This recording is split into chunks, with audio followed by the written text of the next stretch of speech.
અમદાવાદ ખાતે લંડન જઈ રહેલા એર ઇન્ડિયાની ફ્લાઇટ ક્રેશ થઈ છે, જેમાં સુરતના રામપુરાના નાના બાવા પરિવાર પણ સામેલ હોય. દુર્ઘટનાની જાણ થતાં જ પરિવાર અમદાવાદ જવા રવાના થયો છે. અમદાવાદમાં જે પ્લેન ક્રેશ થયું તેમાં સુરતના એક જ પરિવારના 3 સભ્યોનું સામે આવ્યું છે. અકિલભાઈ નાના બાવા લંડન રહેવાસી હતા અને પત્ની હાના નાના બાવા તથા પુત્રી સારા બકરીદ મનાવવા લંડનથી ઇન્ડિયા આવ્યા હતા. સુરતમાં રામપુરા ખાતે આવેલા મસ્જિદે ઇબ્રાહિમ સામે મના રેસિડેન્સીમાં તેમનો પરિવાર રહેતો હતો. અકિલ નાના બાવા તેના પિતાને મળવા માટે સુરત આવ્યા હતા. અકિલભાઈ તેના પરિવારના સભ્યો આ ફ્લાઇટમાં સવાર હતા. ફ્લાઇટ ક્રેશ થઈ હોવાની માહિતી મળતા અકિલભાઈના પરિવારના સભ્યો અમદાવાદ ખાતે રવાના થયા હતા. આ છે રામપુરા છડા હોલ, મસ્જિદે ઇબ્રાહિમની સામે સુરત.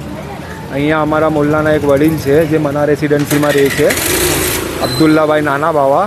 એમનો છોકરો છે નાના બાવા અકિલ, જે આજે જે પ્લેન ક્રેશ થયું એ પ્લેનમાં એમની વાઈફ ને એમની છોકરી ત્રણે સવાર હતા.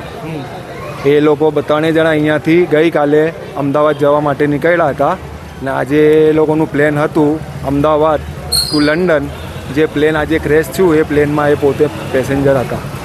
હવે એ લોકોની હજુ સુધી માહિતી કંઈ આવી નથી કે છે કે એક્સપાયર થઈ ગયા, એવું કોઈને કોઈ વિગત કે કંઈ માહિતી મળી નથી હજુ લગીન. જે લિસ્ટ આવી છે એ ખાલી ને ખાલી પેસેન્જરોની લિસ્ટ આવી છે કે ભાઈ આ પ્લેનમાં આટલા પેસેન્જરો છે.